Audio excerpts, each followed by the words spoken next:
Before we start our hearing, listening to our deputant and witnesses, I need unanimous consent from the committee because Western Ontario Wardens Caucus, they have two representatives. So, committee, what you say?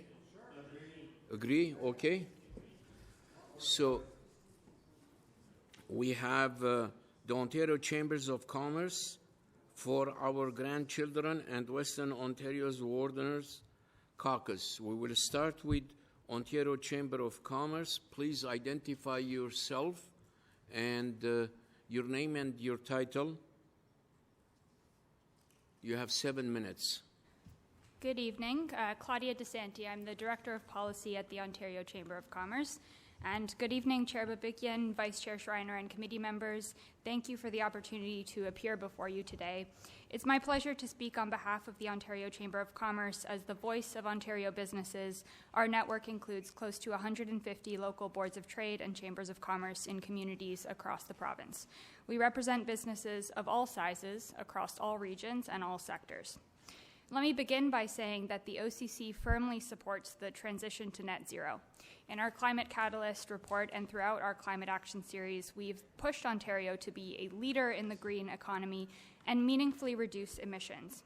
We've done so by advocating for market-based policies and incentives that the evidence shows will most effectively help Canada reach its climate targets. In every sector, from buildings and transportation to cement and steel, breakthrough technologies are being developed and implemented here in Ontario with incredible potential to advance the climate transition. And to decarbonize successfully, every sector depends upon a balanced energy system, one that is reliable, affordable, and sustainable. Fortunately, Ontario has one of the cleanest electricity systems in the world since phasing out coal, thanks to a combination of other cleaner resources that replaced coal, including nuclear, hydro, renewables, and natural gas.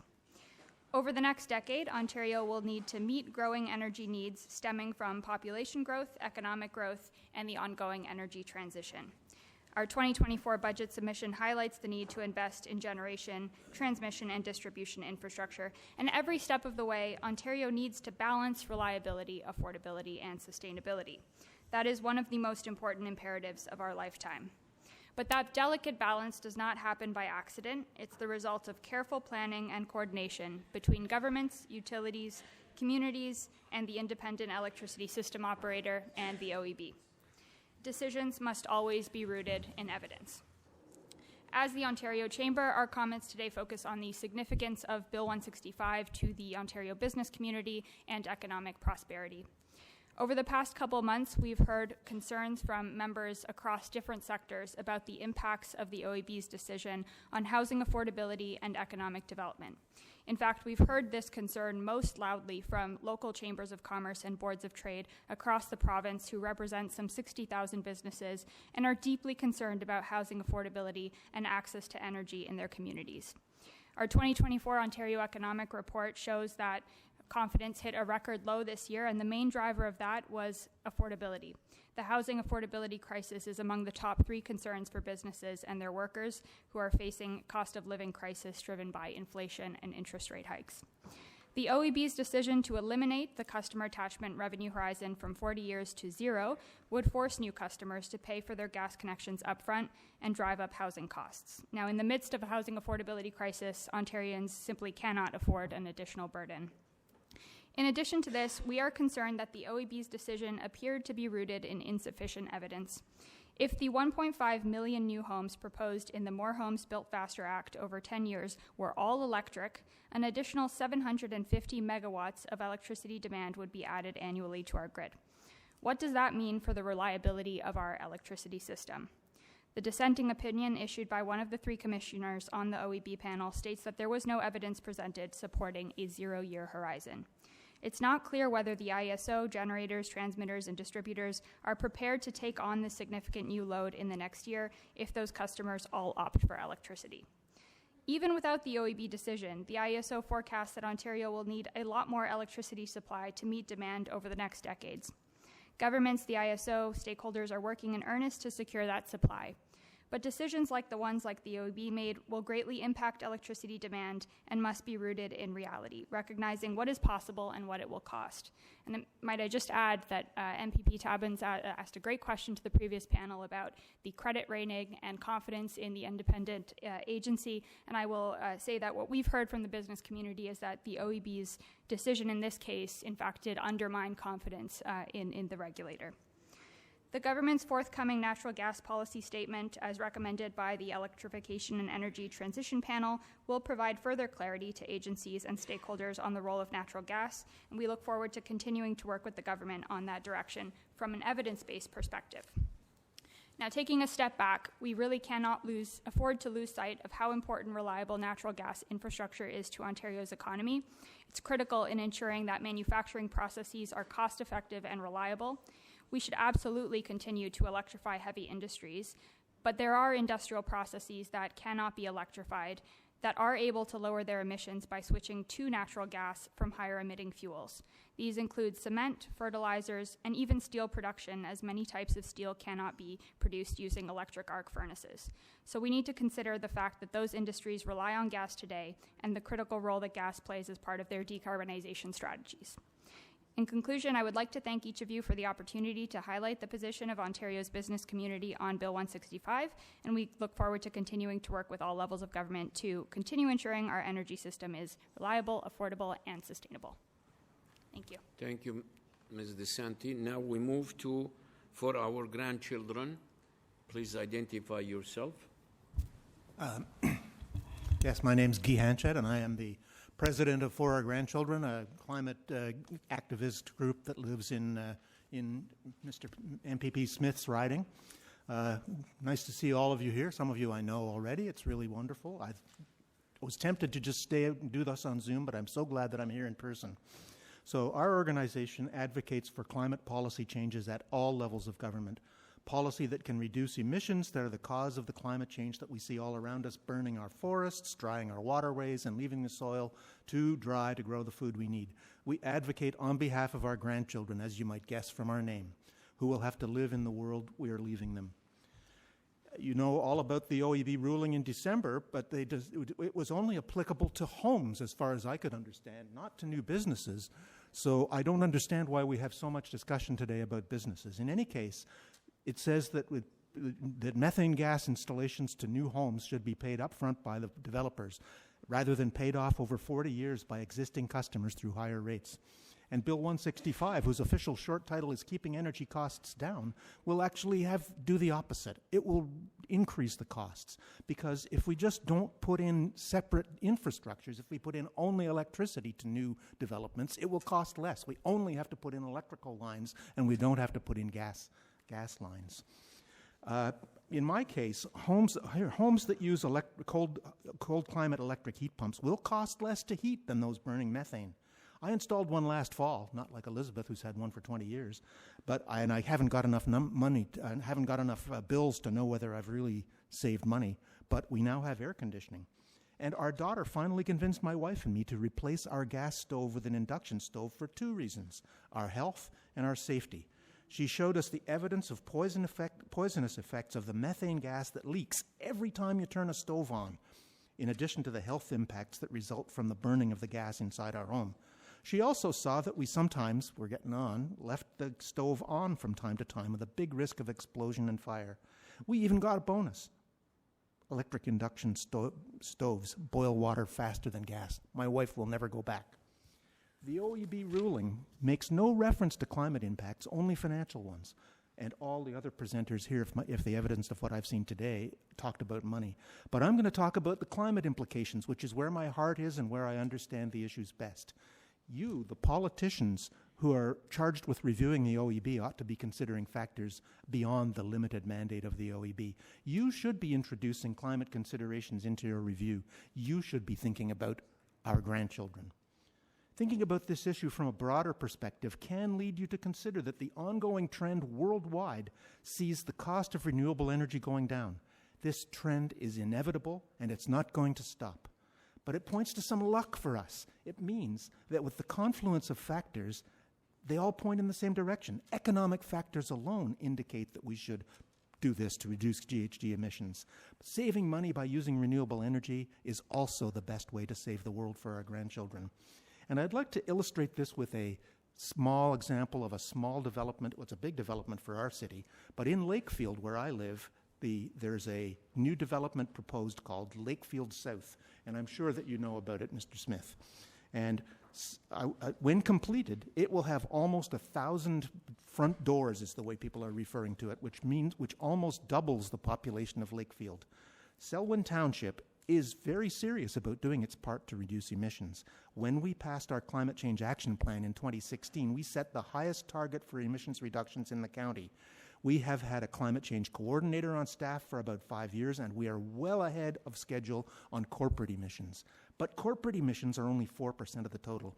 Like all municipalities, Selwyn has limited authority to make substantial change. Housing is pretty much the only factor that small municipalities can use to influence total greenhouse gas emissions. The Lakefield South developer is open to the suggestion of making his new development as sustainable as possible, but only if he can sell houses. The main thrust of the attraction for the developer to do it this way would be that people would want to move to his new development because of its sustainable nature. The township and local citizens are working with the developer to influence him in that direction, but he will be that much harder to convince if the gas infrastructure is paid for by someone else, paid for by the subsidy, which is effectively what Bill 165 represents. And in case you think it can't be done, my daughter looked up a couple of places in Ontario where this has already happened, where people have built new communities without connections to gas. Some with the support of Enbridge Sustain. Sean Mason Homes in Barrie and Bracebridge, Ontario.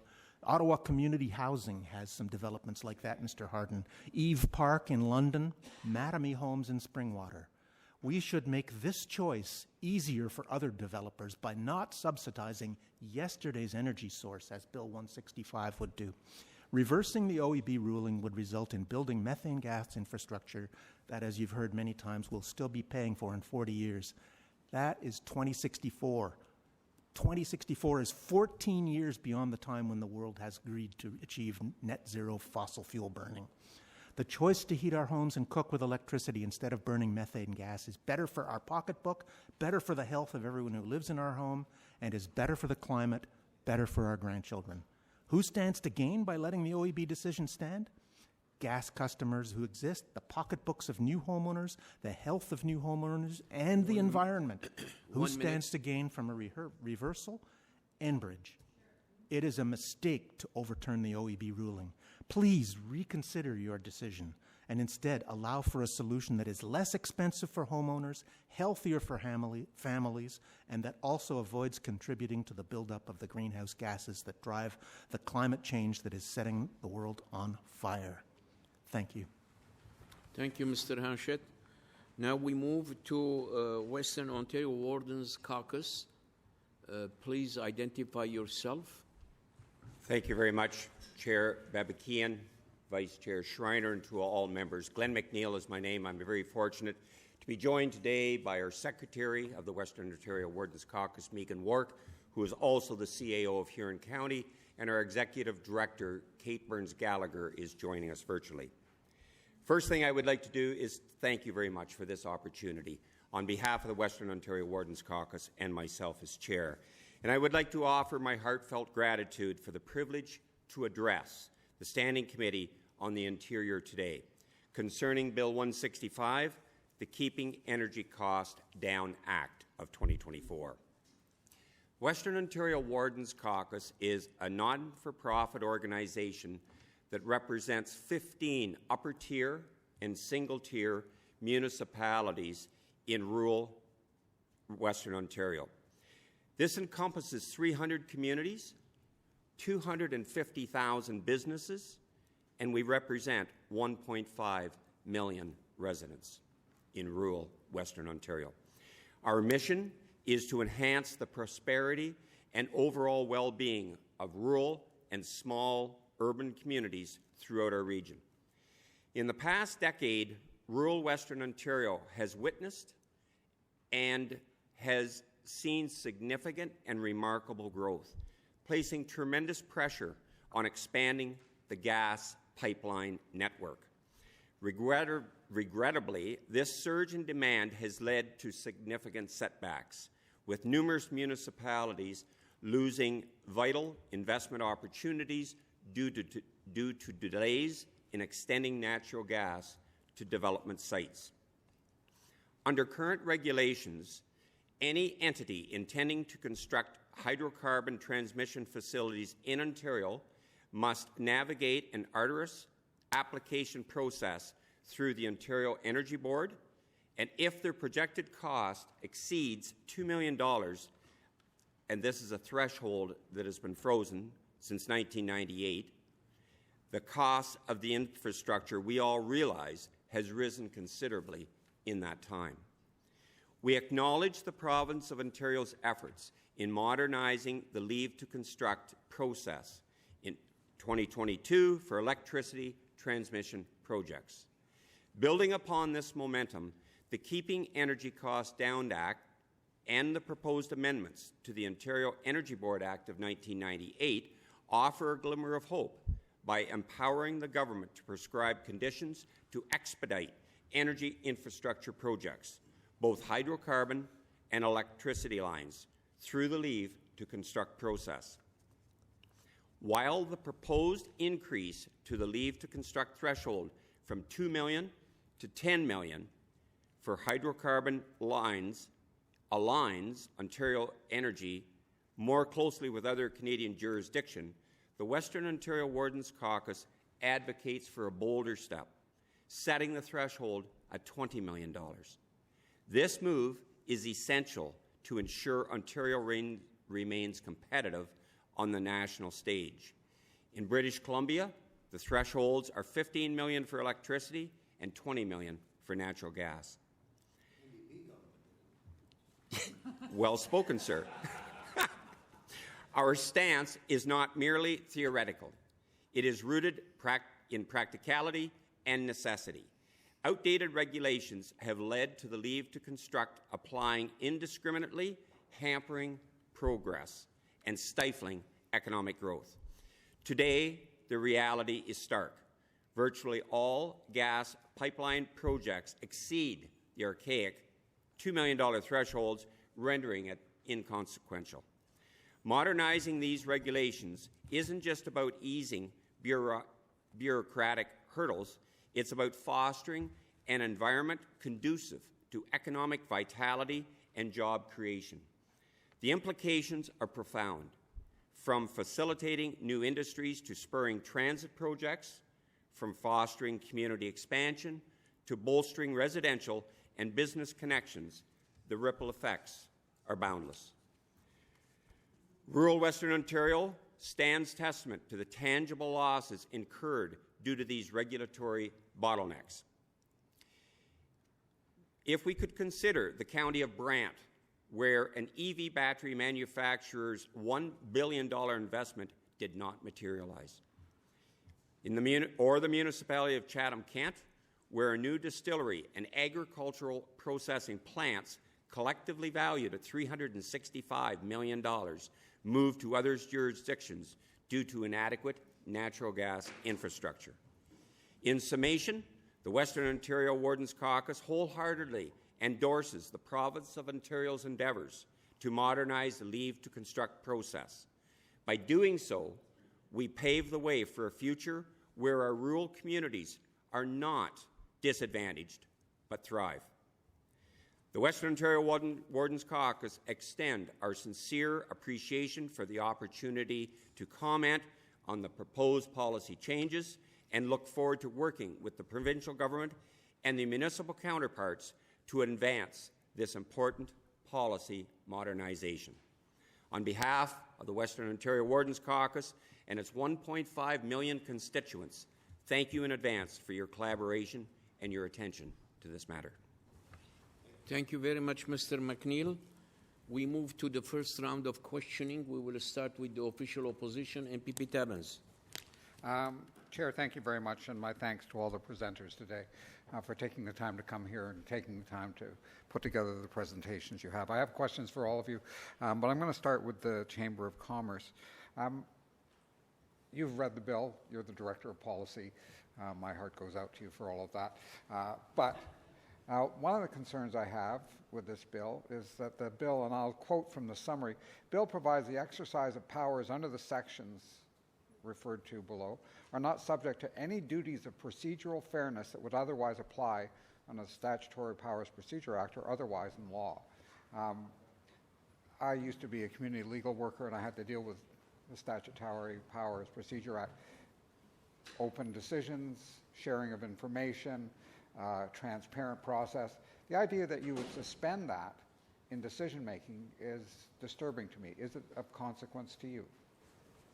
Thank you for the question, MPP. The integrity and transparency are critical to us as well. And that is why we were very concerned with the OEB's decision in this case. It seems to have been made without sufficient evidence, and there was an urgency to reversing that decision. The housing affordability crisis is upon us right now, and the Bill 165 reverses that decision. I'll let legal experts speak to the specific language in the bill, but from our perspective, what we've heard from the business community is that the consequences and risks of the OEB's decision were large and fast upon us, and undermines the confidence of investment. And the Industrial Gas Users Association was here. They spoke about the situation. They felt that there were two potential unintended consequences from this bill. One was that the change in the way decision-making was going to take place, and that's that effectively the regulator, the independent regulator, could be sidelined and decisions made out of the minister's office based on political considerations or the impact of lobbyists would mean that current industrial gas users, the industry we depend on in this province, could be stuck with bills subsidizing other new gas users, which would undermine the competitiveness of those who are already the core of our industrial fleet in this province. Is that a concern for the Chamber of Commerce?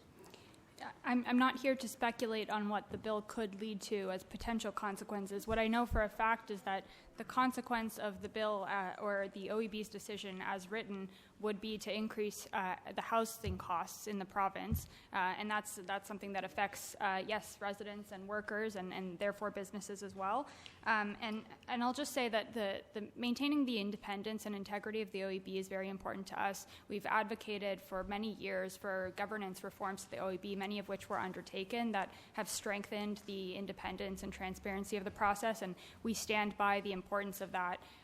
Our concern is that the way in which this decision was made did not show the integrity that we expect of the agency. It was not based on the evidence of whether it was feasible or the impacts from a cost or resource adequacy perspective. There was no coordination with the ISO, and so we're very concerned about what that tells you, not only for housing affordability today, but for the decision-making process at the OEB more broadly. And are you not concerned about the changes that will dramatically undermine the independence of the regulator? I would disagree with the dramatically undermining the integrity. I think there's a important role. The independence, I'm sorry.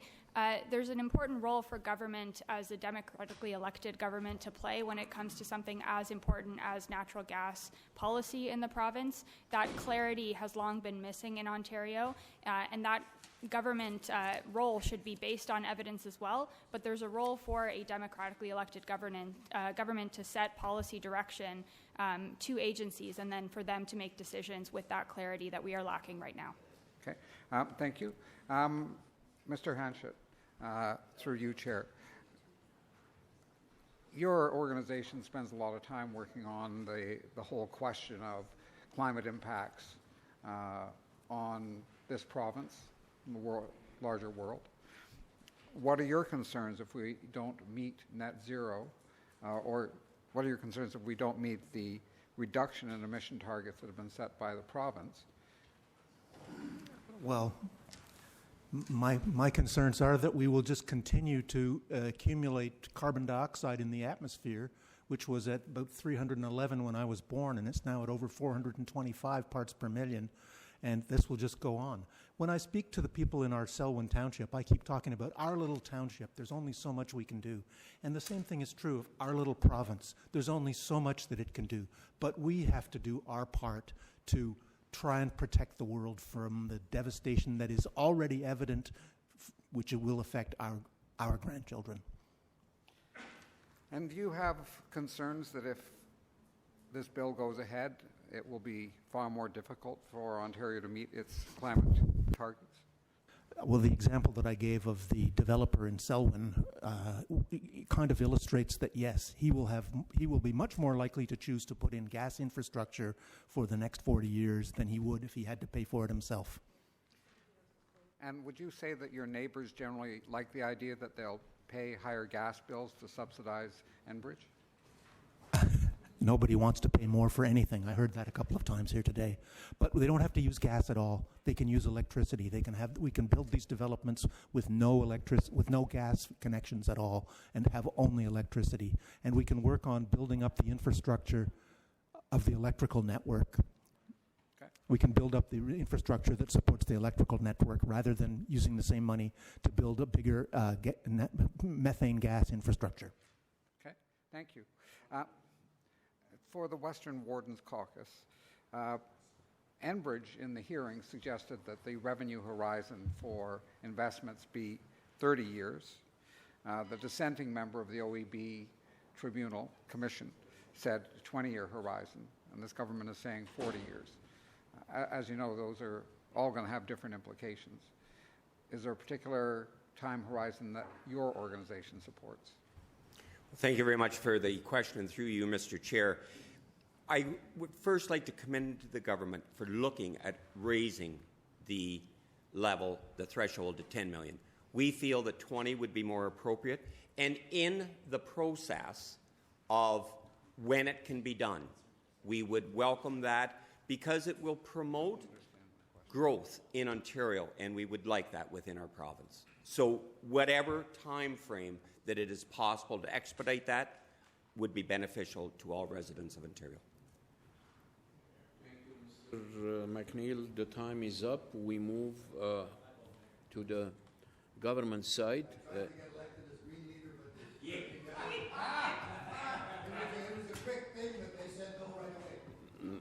MPP Smith, it's your turn. Thanks, Chair. I appreciate that. Guy, thanks for making the trip up to Toronto. And I want to point out, because I'm sure I'm going to hear this in my office from some people, that with your advocacy on conservation and green energy, someone is going to come into my office and say, why was Guy there? Why didn't he do it by Zoom? And what I'll point out is that you do have an electric car. So there's no greenhouse gas emissions on that. So kudos to you for it. I appreciate that. And I found it interesting when you were talking about the Lakefield South development. And I recognize that we're really talking about something that's going to affect all of Ontario. But having somebody from my riding and talking about one of the challenges that we specifically have in the area is good. And I'm going to take that advantage right now while I have you here. You mentioned that the developer is most likely going to put in natural gas. And I said he's open to the idea. Yeah, what I wanted to point out on that is at the model home, they've actually put in a heat pump. They put it in back in the fall to see what it would cost as a comparison, because that model home has been there for a couple of years now. So they're able to actually take a look at what the operating costs would be. And the reason that they've done that is because as they build towards the development or the potential development of the Lakefield South development, they actually do want to put in, where appropriate, heat pumps. They're not going to be able to put it into all of the buildings because there's some apartment complexes that are part of it as well. But they very much are taking a look at it. So I think that they're one of the very responsible developers looking at that type of thing. As you know, the Lakefield South development is a little bit controversial in Selwyn. It's about 970 residences when you combine apartments and houses and so on. So are you suggesting that if he was to go down the path of an all-electric heating system there, that you would support the development of Lakefield South? I support the development of Lakefield South anyway. I just think it should be built as sustainably as possible. And I know that some of the councillors in Selwyn would like the same thing. We see it as inevitable. Population is growing. People need a place to live. And we think that we can convince the Triple T people that this would be a selling point for them. Say, come and live in our place. It's the best. It's got zero carbon footprint. And that is what they're looking at with the building zone. One of the challenges that they face with it, and it's the same type of a challenge that they face, most developers face, is the length of time from start to finish of one of the subdivisions takes a significant period of time. They do not have site plan approval yet for it, so they can make adjustments to how they do things because they have not received site plan approval. They can make those adjustments to how they're going to build the homes on it. Is it fair and reasonable for developers who have been in a position where they started that process 9 to 12 years ago, they're at the final stage, and they would have to go back and redo it if they didn't have access to natural gas? Is that fair to those types of developers? That should we be looking at something that would be a grandfathering, so to speak, of those developments that are at the final stages now, and this would have a significant effect on? Oh, it's interesting that you use the word grandfather, because that's where I'm coming from. I'm a grandfather, and I want to protect the world for our grandchildren. And if somebody has gone down the road of planning a development based on having natural gas there, that's quite understandable. But that's yesterday's technology. That's yesterday's technology that is what has poisoned the world as far as it's gone. We need to turn it around. And our township is, I think, some of the councillors anyway are willing to support the Triple T people in going this way. But if they have to say it's going to cost you an extra $5,000 because you have to pay for your own gas infrastructure, I mean, sorry, I got that backwards, but you know what I think. I think you know what I mean. No, I appreciate the comments. I'm going to pass back over to my colleague, MPP Yakaba. How much time we got there, Chair? Around 3 minutes. 3 minutes, well, not too bad. First of all, I want to thank everybody for joining us today. And Guy, I appreciate your passion and how you feel about where the world should be going. We have 12 grandchildren, by the way, and I'm deeply concerned about the world they're going to inherit from us. I can tell you that, and not necessarily for the same reasons you are, but I have my concerns for sure. But I do want to address the Chamber and the Wardens Caucus, as well as Mayor Martin and before, because you represent significant numbers of people, both as members in the Chamber and your population, 1.5 million, 1.5 million. Some of them might be cross connected. But this is our job as government. We're making sure that we're doing the things that the people are asking for, and they want that development. You know that. They want to be able to see prosperity continue in southwestern Ontario. As you've said, you lost some very important, foundational kind of businesses and industries because of the lack of access to natural gas. Everybody looks to maybe not in my lifetime, I don't know how soon I'm leaving, but, we all look to a time when we're not going to be operating on fossil fuels. But the world isn't there yet. The world needs fossil fuels to function all across it. So our job is to make sure we're doing that as effectively and as responsibly as possible. But in the meantime, we've got to make sure that we create the jobs, we build the prosperity, we create the conditions for that prosperity. So I'm just going to ask you in general, 165 helps us get there, yes or no? Yes. Yes, absolutely. It's one piece of a bigger work that needs to be done. Again, comes back to the balance between affordability, sustainability, and reliability. It's a difficult balance to strike, but it's an important one. And I'm sure when you knock on doors, the number one challenge you hear is the affordability crisis. We can't lose sight of that. If you want to expand on that, Mayor, go ahead. Well, I would suggest that Ontario is a powerhouse for Canada, and anything that we can do to promote growth, development, commerce is good for everyone, and Canada looks to us to do that. Thank you so much for appearing, and thanks for your testimony. Thank you. We move to the second round of questioning. No? Thank you, Chair.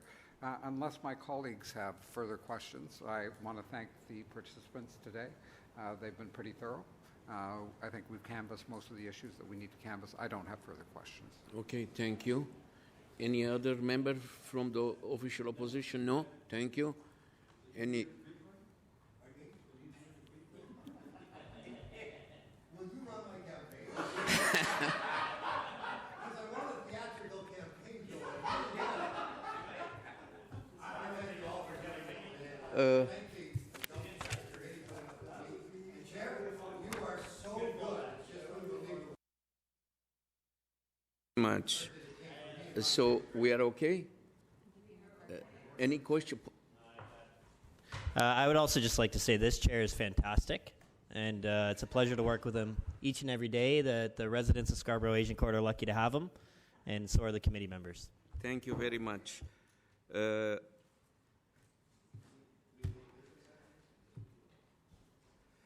Okay, as a reminder, first of all, thank you very much for all three presenters for coming, sharing your ideas, your opinion, expertise, regardless of which angle you come from. It is always beneficial to the committee members. So thank you very much for all of you. So as a reminder, the deadline for written submission is today at 7 p.m. and the deadline for the filing amendments to the bill is Thursday, April 11 at 5 p.m.